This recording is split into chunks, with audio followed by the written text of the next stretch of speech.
இந்த மணலை அள்ளி கொண்டு போய் விற்கிறான்.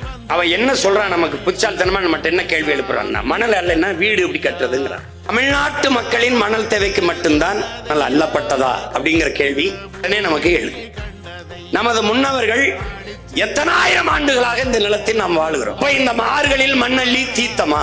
கோட்டை கட்டி ஆண்டோம், அரண்மனைகள் எல்லாம் கட்டி வாழ்ந்தோம், பெரிய பெரிய வீடுகளை கட்டி வாழ்ந்தோம். அப்போதெல்லாம் ஆறுகளில் இந்த மணல் மொத்தமாக அள்ளி முடிக்கப்படாத போது இப்போது மட்டும் ஏன் தீர்ந்து போனது என்ற கேள்வியை நீங்க எழுப்பார்கள். தமிழக மக்களின் மணல் தேவைக்கு மட்டும் அள்ளப்படாமல் பிற மாநிலங்களில் மணல் தேவைக்கும் உலக நாடுகளின் மணல் தேவைக்கும் அள்ளி விற்கப்பட்டது. அன்னைக்கு அறிஞர் அண்ணா அவர்கள் வரும்போது ஒருபடி அரிசி 3 ரூபாய்க்கு நான் போடுவேன் என்று சொல்ல போது இவர்கள் எல்லாம் என்ன அண்ணா அப்படி சொல்கிறார், அரிசி 3 ரூபாய்க்கு போடுவதற்கு என்ன படி அரிசி 3 ரூபாய்க்கு போட ஆற்று மணலா என்று கேள்வி எழுப்பினார். ஆனால் இன்றைக்கு படி அரிசி இலவசமாக இந்த திராவிட அரசுகள் கொடுக்கிறது, ஆற்று மணல் 20 ரூபாய்க்கு விற்கிறது.